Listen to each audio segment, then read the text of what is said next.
ಶ್ರೀ ಗುರುಭ್ಯೋ ನಮಃ. ಭಗವದ್ಗೀತೆಯ 7ನೇ ಅಧ್ಯಾಯ ಮೊದಲನೇ ಶ್ಲೋಕದಿಂದ. ಹರಿ ಓಂ ಶ್ರೀ ಗುರುಭ್ಯೋ ನಮಃ. ಗುರುಬ್ರಹ್ಮ ಗುರುರ್ವಿಷ್ಣು ಗುರುರ್ದೇವೋ ಮಹೇಶ್ವರಃ ಗುರು ಸಾಕ್ಷಾತ್ ಪರಬ್ರಹ್ಮ ತಸ್ಮೈ ಶ್ರೀ ಗುರುವೇ ನಮಃ. ಗುರುವೇ ಲೋಕಾನಾಂ ವಿಷಜೇ ಭವರೋಗಿಣಾಂ ನಿಧಯೇ ಸರ್ವವಿದ್ಯಾನಾಂ ಶ್ರೀ ದಕ್ಷಿಣಾಮೂರ್ತಯೇ ನಮಃ. ವಕ್ರತುಂಡ ಮಹಾಕಾಯ ಕೋಟಿ ಸೂರ್ಯ ಸಮಪ್ರಭ ನಿರ್ವಿಘ್ನಂ ಕುರು ಮೇ ದೇವ ಸರ್ವಕಾರ್ಯೇಷು ಸರ್ವದಾ.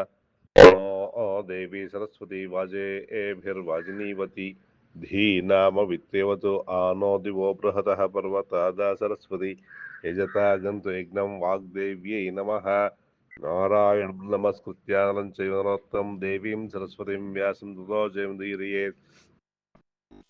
ಓಂ ನಮೋ ಭಗವತೆ ವಾಸುದೇವಾಯ. ಶಂಕರಂ ಶಂಕರಾಚಾರ್ಯಂ ಕೇಶವಂ ಬಾದರಾಯಣಂ ಸೂತ್ರಭಾಷ್ಯಕೃತೌ ವಂದೇ ಭಗವಂತೌ ಪುನಃ ಪುನಃ. ಸದ್ಗುರು ದೇವತಾಭ್ಯೋ ನಮಃ. ಶ್ರುತಿ ಸ್ಮೃತಿ ಪುರಾಣಾನಾಮಾಲಯಂ ಕರುಣಾಲಯಂ ನಮಾಮಿ ಭಗವತ್ಪಾದ ಶಂಕರಂ ಲೋಕಶಂಕರಂ. ಗುರುವೇ ಸರ್ವಲೋಕಾನಾಂ ವಿಷಜೇ ಭವರೋಗಿಣಾಂ ನಿಧಯೇ ಸರ್ವವಿದ್ಯಾನಾಂ ಶ್ರೀ ದಕ್ಷಿಣಾಮೂರ್ತಯೇ ನಮಃ. ಸದಾಶಿವಸಮಾರಂಭಾಂ ಶಂಕರಾಚಾರ್ಯಮಧ್ಯಮಾಂ ಅಸ್ಮದಾಚಾರ್ಯಪರ್ಯಂತಾಂ ವಂದೇ ಗುರುಪರಂಪರಾಂ. ನಾರಾಯಣಪರೋ ವ್ಯಕ್ತ ದಂಡಮವ್ಯಕ್ತ ಸಂಭವಂ ಮಂಡಸ್ಯಾಂತಸ್ತ್ವಿಮೇ ಲೋಕಾಃ ಸಪ್ತದ್ವೀಪಾ ಚ ಮೇಧಿನಿ. ಓಂ ಸಹನಾವವತು ಸಹನೌ ಭುನಕ್ತು ಸಹ ವೀರ್ಯಂ ಕರವಾವಹೈ ತೇಜಸ್ವಿನಾವಧೀತಮಸ್ತು ಮಾ ವಿದ್ವಿಷಾವಹೈ. ಓಂ ಶಾಂತಿ ಶಾಂತಿ ಶಾಂತಿ. ಹರಿ ಓಂ ಶ್ರೀ ಗುರುಭ್ಯೋ ನಮಃ. ಭಗವದ್ಗೀತೆಯಲ್ಲಿ 6 ಅಧ್ಯಾಯಗಳನ್ನ ಚಿಂತನೆ ಮಾಡಿದ್ವಿ. ಅರ್ಜುನನ ವಿಷಾದ ಯೋಗ, ಸಾಂಖ್ಯಯೋಗ, ಕರ್ಮಯೋಗ ಮತ್ತೆ ಜ್ಞಾನಯೋಗ, ಕರ್ಮ ಸನ್ಯಾಸ ಯೋಗ, ಆತ್ಮ ಸಂಯಮ ಯೋಗ, ಈಗ ವಿಜ್ಞಾನ ಯೋಗವನ್ನ ಅಧ್ಯಯನ ಚಿಂತನೆಯನ್ನ ಮಾಡೋಣ. ಶ್ರೀ ಭಗವಾನುವಾಚ ಮಯ್ಯಾಸಕ್ತ ಮನಃ ಪಾರ್ಥ ಯೋಗಂ ಯುಂಜನ್ಮದಾಶ್ರಯಃ ಅಸಂಶಯಂ ಸಮಗ್ರಂ ಮಾ ಯಥಾ ಜ್ಞಾಸ್ಯಸಿ ತಚ್ಛೃಣು. ಇಲ್ಲಿ ಶ್ರೀಕೃಷ್ಣ ಪಾರ್ಥನ ಕುರಿತು ಹೇಳ್ತಾ ಇದ್ದಾನೆ. ಹೇ ಪಾರ್ಥ, ನನ್ನಲ್ಲಿಯೇ ಆಸಕ್ತವಾದ ಮನಸ್ಸಿನಿಂದ ನನ್ನನ್ನೇ ಆಶ್ರಯಿಸಿದವನಾಗಿ ಯೋಗವನ್ನು ಮಾಡುತ್ತಾ ಅಸಂಶಯಂ ಸಮಗ್ರಂ, ಯಾವ ಸಂಶಯವೂ ಇಲ್ಲದಂತೆ ಮಾಂ ಯಥಾ ಜ್ಞಾಸ್ಯಸಿ ತಚ್ಛೃಣು, ನನ್ನನ್ನ ಹೇಗೆ ಜ್ಞಾಸ್ಯಸಿ ತಿಳಿದುಕೊಳ್ಳಬಹುದೋ ಅದನ್ನ ಹೇಳ್ತೀನಿ ಕೇಳು ಅಂತ ಹೇಳಿ ಶ್ರೀಕೃಷ್ಣ ಹೇಳೋದಕ್ಕೆ ಹೊರಟಿದ್ದಾನೆ. ನಾವು ಯಾವುದಾದ್ರೂ ಒಂದು ವಿಚಾರವನ್ನ ತಿಳ್ಕೊಳ್ಬೇಕಾದ್ರೆ ಮೊದಲು ಅದರಲ್ಲಿ ನಮಗೆ ಆಸಕ್ತಿ ಇರಬೇಕು. ಆಸಕ್ತಿ ಇಟ್ಕೊಂಡು ಅದನ್ನ ಆಶ್ರಯಿಸ್ಬೇಕು. ಆಶ್ರಯಿಸೋದು ಅಂತಂದ್ರೆ ಸಂಪೂರ್ಣವಾಗಿ ನಾವು ಅದರಲ್ಲಿ ತೊಡಗಿಸ್ಕೊಳ್ಬೇಕು. ತೊಡಗಿಸ್ಕೊಂಡಾಗ ಮಾತ್ರ ನಾವು ಅದನ್ನ ಸರಿಯಾಗಿ ತಿಳ್ಕೊಳ್ಳೋದಕ್ಕೆ ಸಾಧ್ಯ ಆಗತ್ತೆ. ನಾವು ಆಸಕ್ತಿ ಇಲ್ಲ ಅಥವಾ ಅದರಲ್ಲಿ ಸರಿಯಾಗಿ ತೊಡಗಿಸ್ಕೊಳ್ಳಿಲ್ಲ ಅಂತಂದ್ರೆ ನಮಗೆ ಆ ವಿಚಾರದ ಬಗ್ಗೆ ಗೊತ್ತಾಗೋದಿಲ್ಲ, ಸರಿಯಾಗಿ ಗೊತ್ತಾಗೋದಿಲ್ಲ. ನೀವು ಎಷ್ಟೆಷ್ಟು ಅದರೊಳಗಡೆ ಇನ್ವಾಲ್ವ್ಮೆಂಟ್, ಅದರಲ್ಲಿ ಪೂರ್ಣತೆಯನ್ನ ಹೊಂದಿರ ಅಂದ್ರೆ ಮನಸ್ಸು ಪೂರ್ಣತೆ ಎಷ್ಟಿರತ್ತೆ ಅಷ್ಟು. ಅರ್ಧ ಇದ್ರೆ ಅರ್ಧನೇ ಗೊತ್ತಾಗೋದು ಅಥವಾ ಅರ್ಧನೂ ಗೊತ್ತಾಗಲ್ಲ. ಕಾಲ್ ಭಾಗ ಇದ್ರೆ ಏನೂ ಗೊತ್ತಾಗಲ್ಲ. ಯಾಕೆ ಅಂತಂದ್ರೆ ಮನಸ್ಸೆಲ್ಲೋ ಓಡ್ತಾ ಇದ್ರೆ ಅದು ವಿಚಾರ ಕಾಲ್ ಭಾಗ ಬರ್ಬೇಕಾಗಿದ್ದು ಬರೋದಿಲ್ಲ. ಹಾಗಾಗಿ ಪೂರ್ಣವಾಗಿ ಅದರಲ್ಲಿ ತೊಡಗಿಕೊಂಡಾಗ ಮಾತ್ರ ನಮ್ಗೆ ಯಾರು ವಿಚಾರ ಗೊತ್ತಾಗತ್ತೆ. ಹಾಗಾಗಿ ಯಾರು ನನ್ನನ್ನ ತಿಳ್ಕೊಳ್ಬೇಕು ಅಂತ ಮನಸ್ಸು ಮಾಡಿ ಆಸಕ್ತಿಯನ್ನ ಇಟ್ಕೊಂಡು ತಿಳ್ಕೊಳ್ತಾರೋ, ಯಾವುದೇ ಸಂದೇಹ ಇಲ್ದೇನೆ ಅಂಥವ್ರು ಮಾತ್ರ ನನ್ನ ಸಮಗ್ರವಾಗಿ ತಿಳ್ಕೊಳ್ಳೋದಕ್ಕೆ ಸಾಧ್ಯ ಅಂತ ಹೇಳಿ ಶ್ರೀಕೃಷ್ಣ ಹೇಳ್ತಾ ಇದ್ದಾನೆ. ಏಕೆಂದ್ರೆ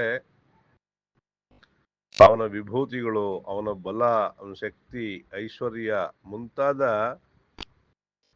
ಗುಣ ಸಂಪತ್ತಿದೆಯಲ್ಲ, ಅದನ್ನು ತಿಳ್ಕೊಳ್ಳೋದು ಅಷ್ಟು ಸುಲಭ ಅಲ್ಲ.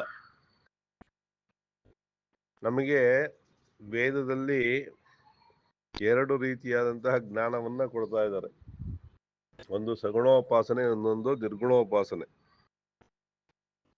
ಚಿತ್ತಶುದ್ಧಿ ಆಗ್ಬೇಕಾದ್ರೆ ಫಸ್ಟ್ ನಾವು ಸಗುಣೋಪಾಸನೆಯನ್ನ ಮಾಡ್ತಾ ಇರ್ಬೇಕು. ಮಾಡ್ತಾ ಮಾಡ್ತಾ ಅದರಲ್ಲಿ ಕರ್ಮ ಸನ್ಯಾಸ ಅಂದ್ರೆ ಕರ್ಮದ ಫಲದ ಅಪೇಕ್ಷೆಯನ್ನು ಬಿಟ್ಟು ಕೇವಲ ಈಶ್ವರಾರ್ಪಣ ಬುದ್ಧಿಯಿಂದ ಮಾಡ್ತಾ ಮಾಡ್ತಾ ಚಿತ್ತಶುದ್ಧಿ ಆದ ಮೇಲೆ ಮಾತ್ರ ನಾವು ನಿರ್ಗುಣೋಪಾಸನೆಗೆ ಹೋಗೋದಕ್ಕೆ ಸಾಧ್ಯ ಆಗತ್ತೆ.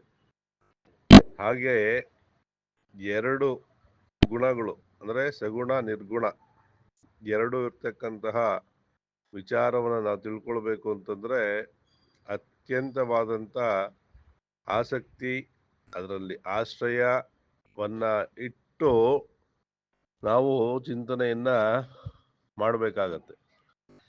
ಯಾರು ಈ ರೀತಿಯಾಗಿ ಮಾಡ್ತಾರೋ ಅಂಥವ್ರಿಗೆ ನನ್ನನ್ನು ತಿಳ್ಕೊಳಕ್ ಸಾಧ್ಯ ಆಗತ್ತೆ.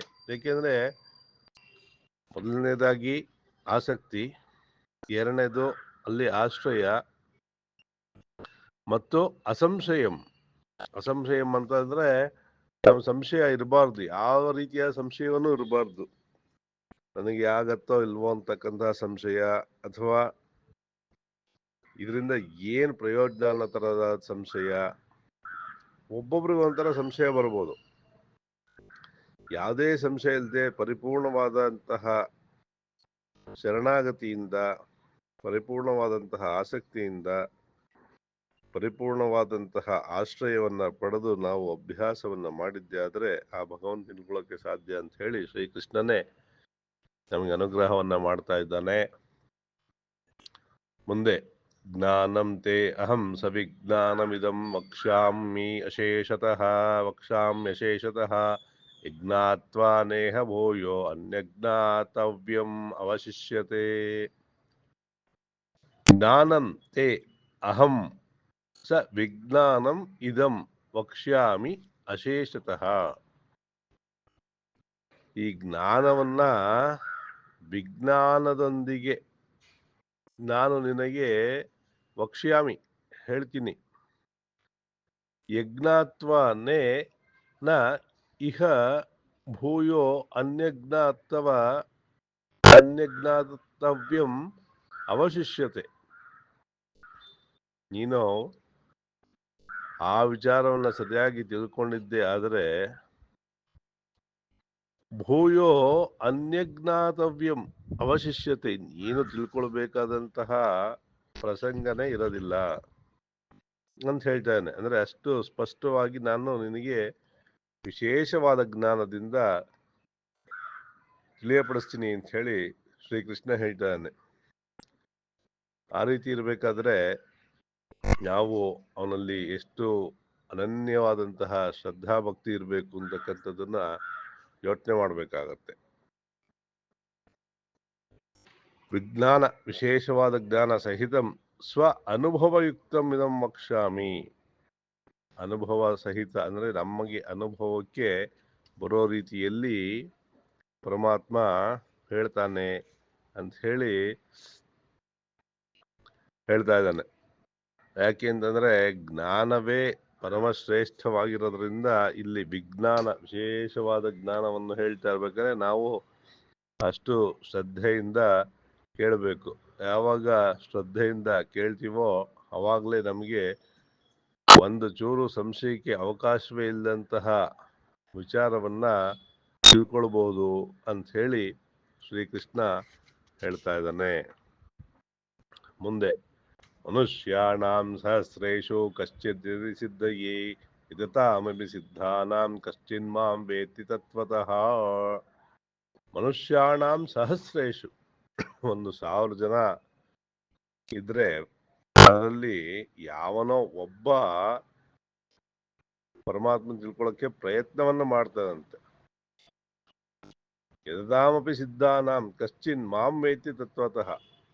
ಆ 1000ದಲ್ಲಿ ಒಬ್ಬ ಪ್ರಯತ್ನ ಪಡ್ತಾನೆ ಅಂತಂದ್ರೆ 145 ಕೋಟಿ ಭಾರತೀಯರಲ್ಲಿ ಎಷ್ಟು ಪರ್ಸೆಂಟ್ ಆಯ್ತು ಅಲ್ವಾ? ಅಲ್ಲಿಗೆ 1000ಕ್ಕೆ1 ಅಂದ್ರೆ ಲಕ್ಷಕ್ಕೆ 100 ಆಯ್ತು. ಆ 100 ಜನ 1 ಲಕ್ಷಕ್ಕೆ ಆವರೇಜ್ ಇಟ್ಕೊಂಡಾಗ ನಾವು 100 ಜನ ಪ್ರಯತ್ನ ಪಟ್ರೆ ಆ 100ರಲ್ಲಿ ಯಾರೋ ಒಬ್ಬ ಪ್ರಯತ್ನ ಪಟ್ಟಿರೋದನೆ ಲಕ್ಷಕ್ಕೆ ಬರೀ 100 ಜನ. ಆ 100 ಜನದಲ್ಲಿ ಯಾರೋ ಒಬ್ಬ ಸರಿಯಾಗಿ ತಿಳ್ಕೊಳ್ತಾನೆ ಅಂತ ಹೇಳಿ ಹೇಳ್ತಾ ಇದ್ದಾನೆ ಶ್ರೀಕೃಷ್ಣ. ಯಾಕೆ ಅಂತಂದ್ರೆ ಆರಂಭ ಶೂರತ್ವ ಜಾಸ್ತಿ ನಮ್ಮಲ್ಲಿ. ಮೊದಲು ಜಾಸ್ತಿ ಜನ ಬರ್ತಾರೆ, ಆಮೇಲೆ ಕಡಿಮೆ ಆಗ್ತಾ ಹೋಗ್ತಾರೆ. ಇದು ಎಲ್ಲಾ ಕಡೆಯಲ್ಲೂ ಕಂಡು ಬರುತ್ತೆ. ಒಂದು ಕ್ರೀಡೆ ಇರ್ಬೋದು, ಅಥವಾ ಯಾವುದೇ ಅಭ್ಯಾಸಗಳಿರ್ಬೋದು, ಯಾವುದೇ ಕೆಲಸ ಇರ್ಬೋದು, ಯಾವುದೇ ಇದ್ರೂ ಅದು ಮನುಷ್ಯನ ಸ್ವಭಾವ. ಹಾಗಾಗಿ ಶ್ರೀಕೃಷ್ಣನೇ ಹೇಳ್ಬಿಟ್ಟಿದ್ದಾನೆ, 1,000 ಜನದಲ್ಲಿ ಪ್ರಯತ್ನ ಪಟ್ಟಾಗ ಯಾರೋ ಒಬ್ಬ ನನ್ನ ತಿಳ್ಕೊಳಕ್ ಸಾಧ್ಯ ಅಂತ ಹೇಳಿ. ಹಾಗಾಗಿ ನಾವು ಎಷ್ಟೆಷ್ಟು ಪ್ರಯತ್ನವನ್ನು ಮಾಡ್ತೀವೋ ಅಷ್ಟಷ್ಟು ಫಲ ಇದ್ದೇ ಇದೆ. ನಾವು ಪ್ರಯತ್ನವನ್ನ ಪಡಬೇಕು. ಅದು ಕೃಷ್ಣ ಹೇಳಿದನಲ್ಲ, ಏನಾದ್ರು ಪೂರ್ತಿ ಆಗ್ಲಿಲ್ಲ ಈ ಜನ್ಮದಲ್ಲಿ ಅಂತಂದ್ರು ಕೂಡ ಮುಂದಿನ ಜನ್ಮದಲ್ಲಿ ಅವನು ಒಳ್ಳೆ ಜನ್ಮದಲ್ಲಿ ಪಡ್ಕೊಂಡು ಮತ್ತೆ ಅಲ್ಲಿಂದ ಮುಂದಕ್ಕೆ ಪ್ರಯತ್ನವನ್ನು ಮಾಡ್ತಾನೆ ಅಂತ ಹೇಳಿ 6ನೇ ಅಧ್ಯಾಯದಲ್ಲಿ. ಹಾಗೆ ನಾವು ಪ್ರಯತ್ನವನ್ನ ಹಾಕ್ತಾ ಇರಬೇಕು. ಮುಂದೆ ಭೂಮಿರಾಪೋ ಅನಲೋ ವಾಯು ಖಂ ಮನೋ ಬುದ್ಧಿರೇವಚ ಅಹಂಕಾರಿತೀಯಮ್ಮೆ ಭಿನ್ನ ಪ್ರಕೃತಿರಷ್ಟದ. ನನಗೆ 8 ವಿಧವಾದ ಭಿನ್ನವಾದಂತಹ ಪ್ರಕೃತಿ ಇದೆ ಅಂತ ಪರಮಾತ್ಮ ನಮಗೆ ತಿಳಿಸ್ತಾ ಇದ್ದಾನೆ. ಭೂಮಿ, ಅಪ್ಪು ಅಂದ್ರೆ ನೀರಿನ ಅಂಶ, ಅನಲ ಬೆಂಕಿ, ವಾಯು ಆಕಾಶ, ಮನಸ್ಸು, ಬುದ್ಧಿ, ಅಹಂಕಾರ, ಹೀಗೆ 8 ವಿಧವಾದಂತಹ ಪ್ರಕೃತಿ ಇದೆ ಅಂತ ಹೇಳಿದಾನೆ. ಈ ಶರೀರ ಪಂಚಭೂತಗಳಿಂದ ಆಗಿದೆ ಅಂತ ಹೇಳ್ತಾರೆ. ಪೃಥ್ವಿ ಆಪಸ್ತೇಜ ವಾಯುರಾಕಾಶ ಅಂತ. ಅದು ಪರ್ಯಾಯ ಪದನ ಇಲ್ಲಿ ಭೂಮಿ ರಾಪೋ ಅನಲೋ ವಾಯು ಕಮ್ಮ ಅಂತ ಹೇಳಿದ್ದಾರೆ. ಈ ದೇಹದಲ್ಲಿ ಇರ್ತಕ್ಕಂತಹ ಗಟ್ಟಿಯಾದ ಪದಾರ್ಥಗಳೆಲ್ಲ ಭೂಮಿ ಅಂಶದಿಂದ ಆಗಿದೆ ಅಂತ ಹೇಳ್ತಾರೆ. ಉದಾಹರಣೆಗೆ ಹಲ್ಲು, ಮೂಳೆ, ಚರ್ಮ, ಕೂದಲು ಇವೆಲ್ಲ ಸ್ವಲ್ಪ ಗಟ್ಟಿಯಾದಂತಹ ಪದಾರ್ಥಗಳು. ಇವೆಲ್ಲ ಭೂಮಿಯ ಅಂಶದಿಂದ ಆಗಿದೆ ಅಂತ ಹೇಳಿ. ಆಪಹ ಅಂದ್ರೆ ನೀರಿನ ಅಂಶದಿಂದ ಯಾವುದಾಗಿದೆ? ರಕ್ತ, ಜೊಲ್ಲು, ಕೀವು ಇಂಥವೆಲ್ಲ ನೀರಿನ ಅಂಶದಿಂದ ಆಗಿದೆ. ಇನ್ನ ಬೆಂಕಿಯ ಅಂಶ ಅಂತಂದ್ರೆ ನಮ್ಮ ದೇಹದಲ್ಲಿರ್ತಕ್ಕಂತಹ ಶಾಖ ಮತ್ತು ಆಹಾರ ಪಚನಕ್ಕೆ ಬೇಕಾಗಿರುವಂತಹ ಬೆಂಕಿ, ಅಗ್ನಿ, ಜಾಡರಾಗ್ನಿ ಅಂತ ಹೇಳಿ ಹೇಳ್ತಾರೆ ಅದನ್ನ. ಅಲ್ಲಿ ಆಹಾರ ಪಚನ ಆಗತ್ತೆ ಅಂತ ಹೇಳಿ. ವಾಯುಗಳು ಪಂಚವಾಯುಗಳು, ಪಂಚ ಉಪವಾಯುಗಳು ಅಥವಾ ಪಂಚಪ್ರಾಣ, ಪಂಚೋಪಪ್ರಾಣ ಅಂತ ಹೇಳಿ ಹೇಳ್ತಾರೆ. ಪ್ರಾಣ, ಅಪಾನ, ವ್ಯಾನ, ಉದಾನ, ಸಮಾನ ಪಂಚಮಹಾಪ್ರಾಣಗಳು. ನಾಗ, ಕೂರ್ಮ, ಕೃಕರ, ದೇವದತ್ತ, ಧನಂಜಯ ಅಂತಕ್ಕಂಥ 5 ಉಪಪ್ರಾಣಗಳು ಇದೆ ಅಂತ ಹೇಳಿ ಶಾಸ್ತ್ರಕಾರರು ಹೇಳ್ತಾರೆ. ಮತ್ತು ಆಕಾಶ ಅಥವಾ ಅವಕಾಶ ಅಂತಂದ್ರೆ ಏನು?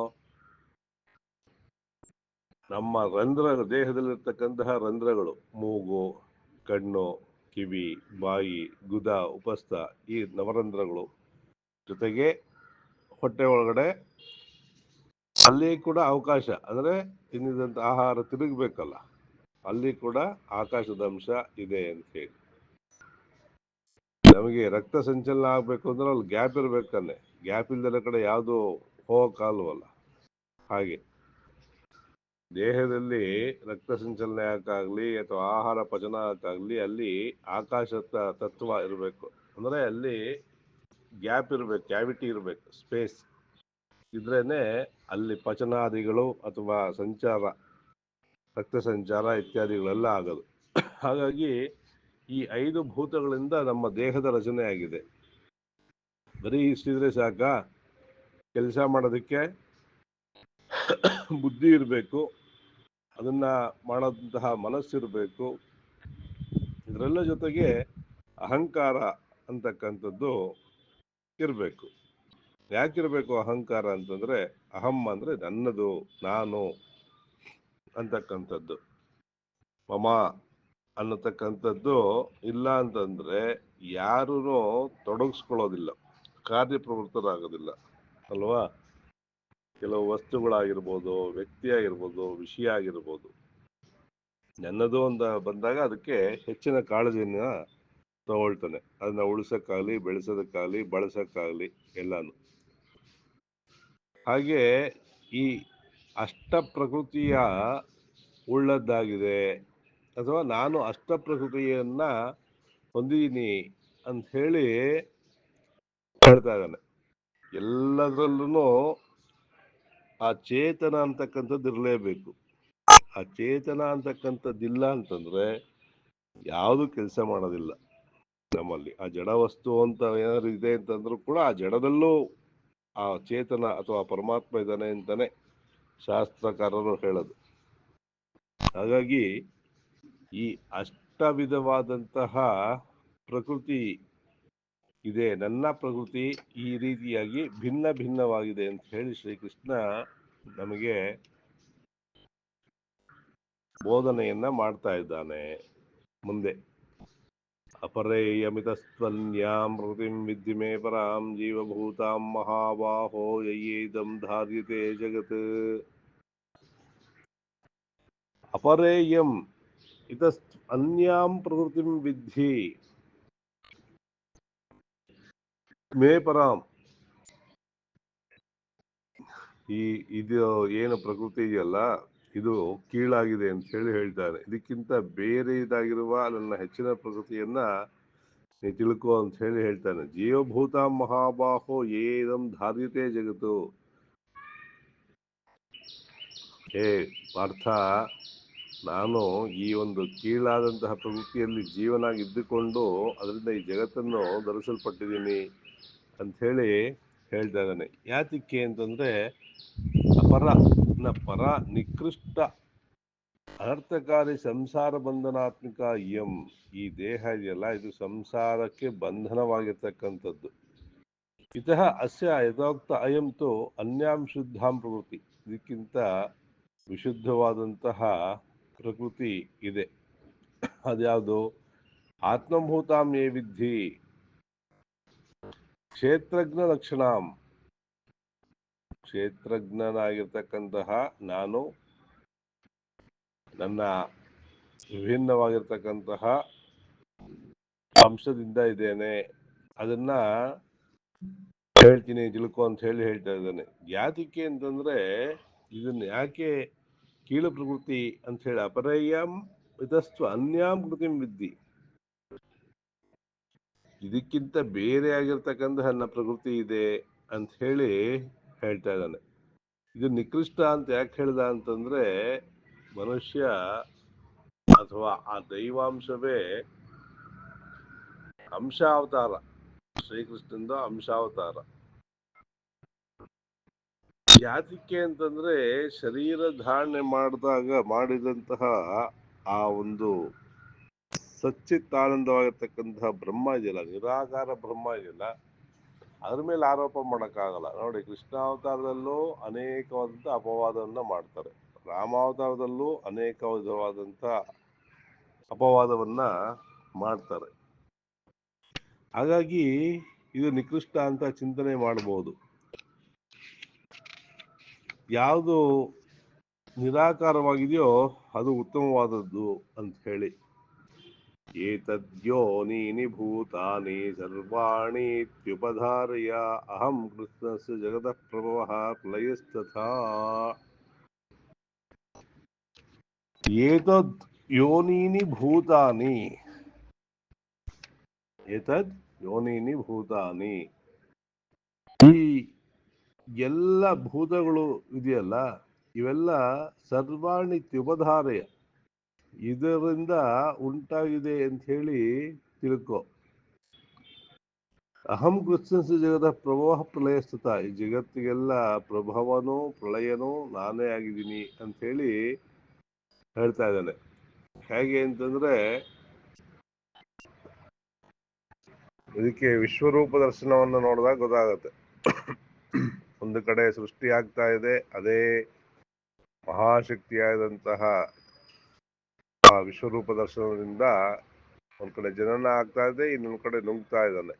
ಹಾಗಾಗಿ ಸೃಷ್ಟಿ ಸ್ಥಿತಿ ಲಯ ಎಲ್ಲದಕ್ಕೂ ನಾನೇ ಕಾರಣ ಅನ್ನತಕ್ಕಂತಹ ಒಂದು ಸಂದೇಶವನ್ನ ಆ ವಿಶ್ವರೂಪ ದರ್ಶನದಲ್ಲಿ ನಮಗೆ ಅನುಗ್ರಹವನ್ನ ಮಾಡ್ತಾನೆ.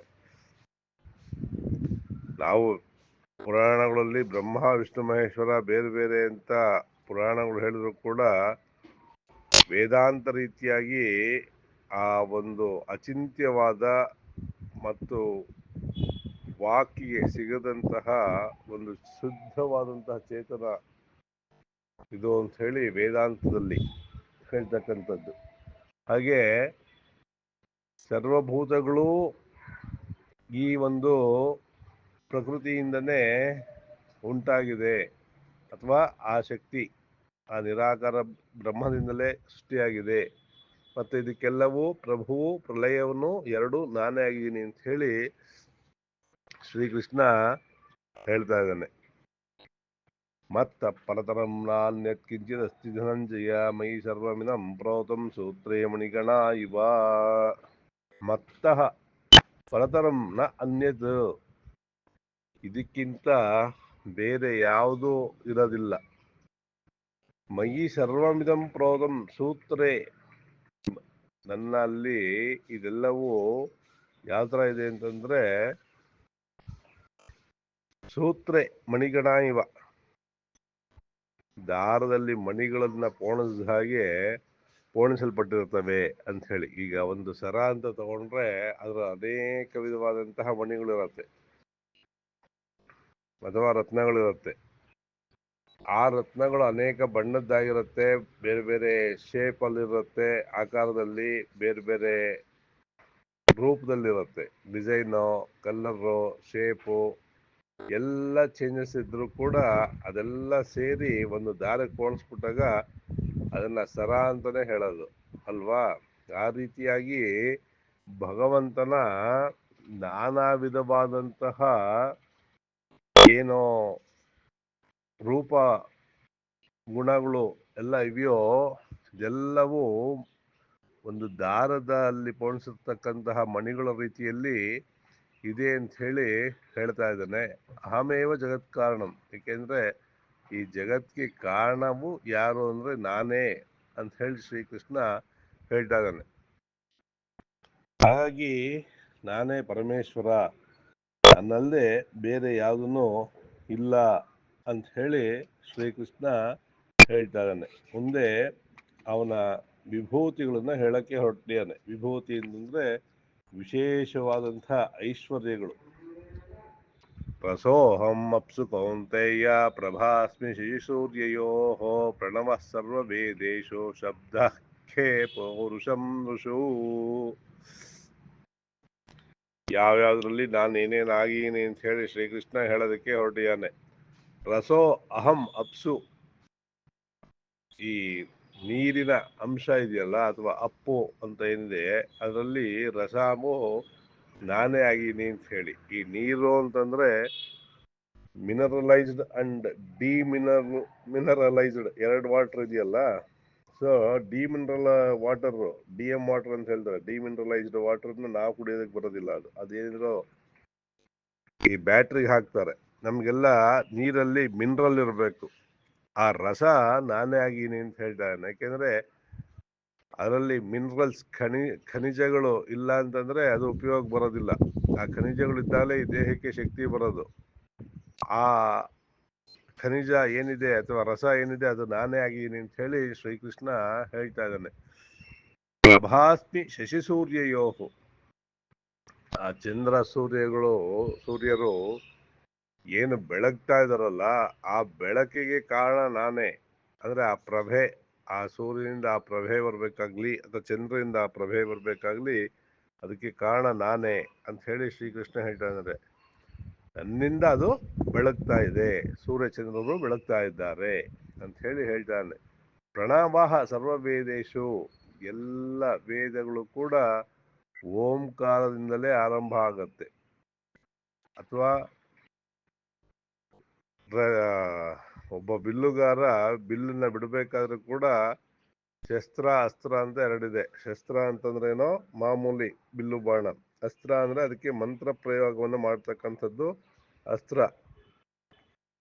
ಆ ಅಸ್ತ್ರವನ್ನು ಬಿಡಬೇಕಾದ್ರೂ ಫಸ್ಟ್ ಓಂಕಾರವನ್ನು ಹೇಳಿ ಮುಂದಿನ ಮಂತ್ರಗಳನ್ನ ಹೇಳ್ತಾನೆ. ಹಾಗೇನೆ ಕರ್ಮ ಪ್ರಯೋಗದಲ್ಲೂ ಅಷ್ಟೇ, ವೇದ ಮಂತ್ರಗಳು ಹೇಳ್ಬೇಕಾದ್ರೆ ಫಸ್ಟ್ ಓಂ ಅಂತಾನೆ ಶುರು ಮಾಡ್ಕೊಂಡು ಹೇಳೋದು. ಹಾಗಾಗಿ ಆ ಪ್ರಣವ ಸ್ವರೂಪವು ನಾನೇ ಆಗಿದ್ದೀನಿ ಅಂತ ಹೇಳ್ತಾನೆ.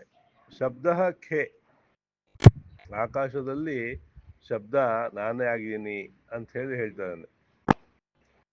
ಶಬ್ದಮೇಕಂ ಗುಣಂ ಆಕಾಶಸ್ಯಾತ್ ಅಂತ ಹೇಳ್ತಾರೆ. ಆಕಾಶದ ಗುಣ ಅಂದ್ರೆ ಒಂದೇ ಒಂದು, ಅದೇನಂದ್ರೆ ಶಬ್ದ ಅಂತ ಹೇಳಿ ಶಾಸ್ತ್ರ, ನ್ಯಾಯಶಾಸ್ತ್ರದಲ್ಲಿ ಹೇಳ್ತಾರೆ. ಅದು ನಾನೇ ಆಗಿದ್ದೀನಿ. ಆ ಶಬ್ದದ ಅಂಶ ಏನಿದೆಯಲ್ಲ, ಆ ಶಬ್ದವು ನಾನೇ ಆಗಿದ್ದೀನಿ ಅಂತ ಹೇಳಿ ಹೇಳ್ತಾನೆ. ಪೌರುಷಂ ಋಷು, ನಾನು ಪೌರುಷದಲ್ಲಿ, ಜನಗಳಲ್ಲಿರ್ತಕ್ಕಂಥ ಪೌರುಷದಲ್ಲಿ ಆ ಪೌರುಷ ಅಂದ್ರೆ ಯಾರು ಅಂದ್ರೆ ನಾನೇ ಅಂತ ಹೇಳಿ ಶ್ರೀಕೃಷ್ಣ ಹೇಳ್ತಾನೆ. ಮುಂದೆ ಪುಣ್ಯೋಗಂಧ ಪೃಥಿವ್ಯಾಂ ಚ ತೇಜಶ್ಚಾಸ್ಮಿ ಭಾವಸೌ ಜೀವನಂ ಸರ್ವಭೂತೇಷು ತಪಶ್ಚಾಸ್ಮಿ ತಪಸ್ವಿಷು. ಪುಣ್ಯೋಗಂಧ ಅಂದ್ರೆ ಪೃಥ್ವಿ ಗಂಧವತಿ ಅಂತ ಹೇಳ್ತಾರೆ. ಪೃಥ್ವಿ ಗಂಧವತ್ವಾತ್ ಅಂತ ಹೇಳಿ ನ್ಯಾಯಶಾಸ್ತ್ರ. ಅದರಲ್ಲಿ ಇರ್ತಕ್ಕಂತಹ ಪೃಥ್ವಿಯಲ್ಲಿರ್ತಕ್ಕಂತಹ ಗಂಧದ ಅಂಶ, ಆ ಸುಗಂಧ ನಾನೇ ಆಗಿದ್ದೀನಿ ಅಂತ ಹೇಳಿ ಹೇಳ್ತಾನೆ ಶ್ರೀಕೃಷ್ಣ. ತೇಜಶ್ಚಾಸ್ಮಿ ವಿಭಾವಸೌ, ವಿಭಾವಸುವಿನಲ್ಲಿ ಅಗ್ನಿಯಲ್ಲಿ ತೇಜಸ್ಸು ನಾನೇ ಆಗಿದ್ದೀನಿ ಅಂತ ಹೇಳಿ ಹೇಳ್ತಾನೆ. ಜೀವನಂ ಸರ್ವಭೂತೇಶು, ಎಲ್ಲ ಜೀವಗಳಲ್ಲಿ ಕೂಡ ನಾನೇನಾಗಿದ್ದೀನಿ. ಜೀವನಂ ಸರ್ವಭೂತೇಶು, ಎಲ್ಲ ಜೀವಿಗಳಲ್ಲಿ ಜೀವ ಆಗಿ ನಾನೇ ಇದ್ದೀನಿ. ತಪಶ್ಚಾಸ್ಮಿ ತಪಸ್ವಿಷು, ಆ ತಪಸ್ವಿಗಳಲ್ಲಿ ತಪಸ್ಸು ನಾನೇ ಆಗಿದ್ದೀನಿ ಅಂತ ಹೇಳಿ ಹೇಳ್ತಾ ಇದ್ದಾನೆ. ಯಾಕೆಂದ್ರೆ ತಪಸ್ಸು ಅನ್ನೋದು ಶ್ರೇಷ್ಠ, ತಪಸ್ವಿಗಿಂತ ತಪಸ್ಸು ಅನ್ನೋದು ಶ್ರೇಷ್ಠವಾಗಿರೋದ್ರಿಂದ ಆ ಶ್ರೇಷ್ಠವಾದ ತಪಸ್ಸು ನಾನೇ ಆಗಿದ್ದೀನಿ ಅಂತ ಹೇಳಿ ಹೇಳ್ತಾನೆ. ಯಾಕೆ ಅಂತಂದ್ರೆ ಅವನ ಪ್ರೇರಣೆ ಇಲ್ಲದೆ ಏನೂ ಆಗದೇ ಇಲ್ವಲ್ಲ, ಹಾಗಾಗಿ ಆ ತಪಸ್ಸು ನಾನೇ ಆಗಿದ್ದೀನಿ ಅಂತ ಹೇಳಿ ಹೇಳ್ತಾ ಇದ್ದಾನೆ. ಬೀಜಂ ಮಾಂ ಸರ್ವಭೂತಾನಾಂ ವಿದ್ಧಿ ಪಾರ್ಥ ಸನಾತನಂ ಬುದ್ಧಿರ್ಬುದ್ಧಿಮತಾಮಸ್ಮಿ ತೇಜಸ್ವಿನಾಮಹಂ. ಬೀಜಂ ಮಾಂ ಸರ್ವಭೂತಾನಾಂ, ಸನಾತನವಾದ ಬೀಜವು ನಾನೇ ಆಗಿದ್ದೀನಿ ಅಂತ ಹೇಳಿ ಪಾರ್ಥಂಗೆ ಹೇಳ್ತಾ ಇದ್ದಾನೆ. ಯಾಕೆಂದ್ರೆ ಆ ಬೀಜದಿಂದ ತಾನೇ ಎಲ್ಲವೂ ಆಗದು. ಅಂದ್ರೆ ಅದು ಆ ಬೀಜದಿಂದಲೇ ಅಂಕುರ ಆಗಿ, ಸಸಿಯಾಗಿ, ಮರ ಆಗಿ, ಹೆಮ್ಮರವಾಗಿ, ಅದರಿಂದ ಫಲಗಳುಂಟಾಗಿ ಎಲ್ಲ ಆಗದು. ಹಾಗಾಗಿ ನಾನೇನಾಗಿದ್ದೀನಿ, ಸನಾತನವಾದಂತಹ ಬೀಜ ನಾನೇ ಆಗಿದ್ದೀನಿ ಅಂತ ಹೇಳಿ ಹೇಳ್ತಾರೆ. ಬುದ್ಧಿಮತ ಅಮಸ್ಮಿ ತೇಜಸ್ವಿನಾಮಹಂ. ಈ ಬುದ್ಧಿವಂತರು ಅಂತ ಏನೋ ಸಮಾಜದಲ್ಲಿ ಹೇಳ್ತಾರಲ್ಲ, ಆ ಬುದ್ಧಿಗೆಲ್ಲ ನಾನೇನು ಆಗಿದ್ದೀನಿ, ಆ ಬುದ್ಧಿವಂತರಿಗೆಲ್ಲ ಏನಾಗಿ ನಾನು ಬುದ್ಧಿಯಾಗಿ ಅವರಲ್ಲಿ ಕೂತಿದ್ದೀನಿ ಅಂಥೇಳಿ ಹೇಳ್ತಾ ಇದ್ದಾನೆ. ಬುದ್ಧಿ ಮತಾಮಸ್ಮಿ. ಅದಕ್ಕೆ ನಾವು ಆ ಅವ್ಯಕ್ತವಾದಂತಹ ಆ ಮಹಾ ತೇಜಸ್ಗೆ ಅಥವಾ ಆ ಕೃಷ್ಣನಲ್ಲಿ ನಾವು ಶರಣಾಗತಿಯನ್ನ ಹೊಂದಿದಾಗ ನಮ್ಮ ಬುದ್ಧಿ ಸರಿಯಾದಂತಹ ಕೆಲಸವನ್ನು ಮಾಡುತ್ತೆ, ಅಥವಾ ನಮಗೆ ಅದು ಆ ಮಾಡಿದಂತಹ ಕೆಲಸದಿಂದ ಉಪಯೋಗ, ಸತ್ಫಲ ಉಂಟಾಗುತ್ತೆ. ಇಲ್ಲ ಅಂತಂದ್ರೆ ಆ ಚೇತನಕ್ಕೆ ಅಥವಾ ಆ ಕೃಷ್ಣನಿಗೆ ನಾವು ಶರಣಾಗತಿಯನ್ನು ಹೊಂದದೆ ನಾನೇ ಅಂತ ಮಾಡಕ್ ಹೋದಾಗ ಅನೇಕ ವಿಧವಾದಂತಹ ದುರ್ಗತಿಗಳು, ಕಷ್ಟಗಳು ಎದುರಾಗತ್ತೆ. ಹಾಗಾಗಿ ನಾವು ಆದಷ್ಟು ಕೂಡ ಕೆಲಸದ ಆರಂಭಕ್ಕೆ ಮುಂಚೆ ಅಥವಾ ಕೆಲಸ ಮುಕ್ತಾಯದ ನಂತರ ಆ ಶ್ರೀಕೃಷ್ಣನ ಪ್ರಾರ್ಥನೆ ಮಾಡಿಕೊಂಡಾಗ ನಮ್ಮ ಬುದ್ಧಿ ಅಂತಕ್ಕಂಥದ್ದು ಸರಿಯಾದ ಮಾರ್ಗದಲ್ಲಿ ನಮ್ಮನ್ನ ನಡೆಸ್ಕೊಂಡು ಹೋಗತ್ತೆ. ತೇಜಸ್ವಿನ ಅಹಂ, ತೇಜಸ್ವಿಗಳ ತೇಜಸ್ಸು ನಾನೇ ಆಗಿದ್ದೀನಿ ಅಂತ ಹೇಳಿ ಹೇಳ್ತಾ ಇದ್ದಾನೆ. ಈಗ ಕೆಲವರು ಮುಖ ನೋಡಿದ್ರೆ ಒಳ್ಳೆ ತೇಜಸ್ ಕಾಣುತ್ತೆ, ಒಳ್ಳೆ ಬ್ರಹ್ಮವರ್ಚಸ್ಸಿದೆ ಅಂತ ಹೇಳಿ. ಅದು ಹಾಗೆ ಬರೋದಕ್ಕೆ ಕಾರಣ ಏನು ಅಂತಂದ್ರೆ ಆ ತೇಜಸ್ವಿಗಳ ತೇಜಸ್ಸು ನಾನೇ ಆಗಿದ್ದೀನಿ. ಆ ತೇಜಸ್ವಿಗಳ ತೇಜಸ್ಸು ಸುಮ್ಮನೆ ಹಾಗೆ ಬರೋದಿಲ್ಲ. ನೋಡೋಕ್ಕೆ ಬೆಳ್ಳಗಿರ್ಬೋದು ಅಥವಾ ಪರ್ಸನಾಲಿಟಿ ಇರ್ಬೋದು, ಎಲ್ಲ ಇರ್ಬೋದು. ಆದರೆ ಆ ತೇಜಸ್ಸು ಅಂತಕ್ಕಂಥದ್ದು ಯಾರಲ್ಲಿ ಸರಿಯಾದಂತಹ ಒಂದು ಆ ತಪಶಕ್ತಿ ಇದೆ ಅಥವಾ ಆ ಒಂದು ಶರಣಾಗತಿ ಇದೆ, ಅಧ್ಯಯನಾದಿಗಳು ಇದೆ, ಅವರಲ್ಲಿ ಆ ತೇಜಸ್ ಅನ್ನೋದು ಉಂಟಾಗತ್ತೆ ಅಂಥೇಳಿ ಶ್ರೀಕೃಷ್ಣ ನಮಗೆ ಅನುಗ್ರಹವನ್ನ ಮಾಡ್ತಾ ಇದ್ದಾನೆ. ಮುಂದೆ ಬಲಂ ಬಲವತಾಂ ಚಾಹಂ ಕಾಮರಾಗ ವಿವರ್ಜಿತಂ ಧರ್ಮ ವಿರುದ್ಧೋ ಭೂತೇಷು ಕಾಮೋಸ್ಮಿ ಭರತರ್ಷಭ. ಬಲಂ ಬಲವತಾಂ ಚ ಅಹಂ, ಬಲವಂತರಲ್ಲಿ ಯಾರು ಶಕ್ತಿವಂತ ಬಲವಂತ ಅಂತ ಹೇಳ್ತಾರೋ ಅಂತಹವರಲ್ಲಿ ನಾನು ಬಲವಾಗಿ ಇದ್ದೇನೆ. ಕಾಮರಾಗ ವಿವರ್ಜಿತಂ, ಕಾಮನೆಗಳು ರಾಗಗಳು ಎಲ್ಲ ಬಿಟ್ಟಿರ್ತಕ್ಕಂಥವನು ಆಗಿದ್ದೀನಿ. ಕಾಮ ಅಂತಂದ್ರೆ ಏನು ಅಂತಂದ್ರೆ ಕಾಮ ಅಂದ್ರೆ ತೃಷ್ಣ ಅಂತ ಹೇಳಿ. ತೃಷ್ಣ ಅಂತಂದ್ರೆ ಬಯಕೆಗಳು, ಆ ಬಯಕೆಗಳು ಕಾಮ ಅಂತ ಹೇಳೋದು. ರಾಗ ಅಂದ್ರೆ ವಿಷಯೇಶು, ರಾಗ ರಂಜನಾ ಪ್ರಾಪ್ತೇಶು ವಿಷಯೇಶು.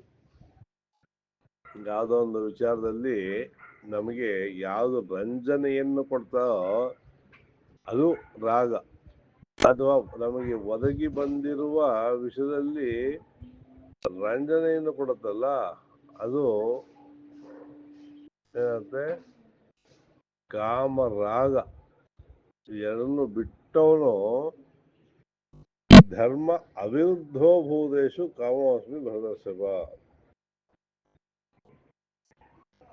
ಯಾವ ರೀತಿಯಾಗಿ ಕಾಮ ಮತ್ತು ರಾಗಗಳನ್ನು ಬಿಟ್ಟಿರ್ತಾನೋ ಮತ್ತು ಧರ್ಮಕ್ಕೆ ಅವಿರುದ್ಧವಾಗಿರ್ತಕ್ಕಂತಹ ಕೆಲಸವನ್ನು ಮಾಡ್ತಾನೋ ಅಂಥವರಲ್ಲಿ ನಾನಿದ್ದೀನಿ ಅಥವಾ ನಾನೇ ಅದಾಗಿದ್ದೀನಿ ಅಂತ ಹೇಳಿ ಶ್ರೀಕೃಷ್ಣ ಹೇಳ್ತಾ ಇದ್ದಾನೆ. ಹಾಗಾಗಿ ಧರ್ಮಕ್ಕೆ ವಿರುದ್ಧವಲ್ಲದ ಕಾಮರಾಗ ವಿವರ್ಜಿತವಾದಂಥದ್ದನ್ನ ಮಾಡಬೇಕು ಅಂತ ಹೇಳಿ ಹೇಳ್ತಾ ಇದ್ದಾರೆ. ಯೇ ಚೈವ ಸಾತ್ವಿಕ ಅಭಾವ ರಾಜಸ ತಾಮಸಶ್ಚ ಯೇ ಮತ್ತ ಯೇ ವೇದಿತಾನ್ ವಿದ್ಯೆ ತ್ವಮಹಂ ತೇಷು ತೇ ಮಯಿ. ಯೇ ಚೈವ ಸಾತ್ವಿಕ ಭಾವ, ಈ ಸಾತ್ವಿಕವಾದಂತಹ ಭಾವಗಳು ಯಾವ್ಯಾವುದು ಇದೆ ಮತ್ತು ರಾಜಸ ತಾಮಸಾಶ್ಚ, ರಾಜಸ ಮತ್ತು ತಾಮಸ ಗುಣಗಳು ಇದೆಯಲ್ಲ, ಸತ್ವ ರಜೋ ತಮೋ ಗುಣಗಳು, ಮೂರು ಗುಣಗಳು ಇಲ್ಲಿ ಹೇಳ್ತಾ ಇದ್ದಾರೆ. ರಾಜಸ ತಾಮಸಾಶ್ಚಾಯ ಏ ಮತ್ತ ಏ ಬೇದಿ ತಾನ್, ಯಾರು ರಾಜಸ ವಿಷಯದಲ್ಲಿ ತಾಮಸ ವಿಷಯದಲ್ಲಿ ಹೆಚ್ಚಾಗಿ ಇರುತ್ತೋ ಅವ್ರುಗಳು ನನ್ನಲ್ಲೇ ದೂರ ಆಗ್ತಾರೆ ಅಂತ ಹೇಳಿ, ಅಥವಾ ಅವರಿಂದ ನಾನು ದೂರ ಇರ್ತೀನಿ ಅಂತ ಹೇಳಿ ಶ್ರೀ ಕೃಷ್ಣ ಹೇಳ್ತಾರೆ. ಇನ್ನೊಂದು ಹೇಳ್ತಾರೆ, ಯಾರು ತಾಮಸ ಗುಣದಿಂದ ಇರ್ತಾರೋ ಅವ್ರ ಹತ್ರ ಯಾವುದನ್ನು ವಿಚಾರಗಳನ್ನ ಹಂಚ್ಕೊಳ್ಬಾರ್ದು. ಯಾಕೆಂದ್ರೆ ಅವರ ಆ ಕೋಪದ ವಿಚಾರದಲ್ಲಿ ಅಥವಾ ಆತುರದ ವಿಚಾರದಲ್ಲಿ ಯಾವುದನ್ನು ಸೀಕ್ರೆಟ್ ಗೌಪ್ಯ ವಿಚಾರಗಳನ್ನ ಉಳಿಸೋದಿಲ್ಲ. ಹಾಗಾಗಿ ಅಂಥವ್ರ ಹತ್ರ ನಾವು ಹೆಚ್ಚು ವ್ಯವಹಾರವನ್ನು ಇಟ್ಕೊಳ್ಳೋದಕ್ಕೆ ಆಗೋದಿಲ್ಲ.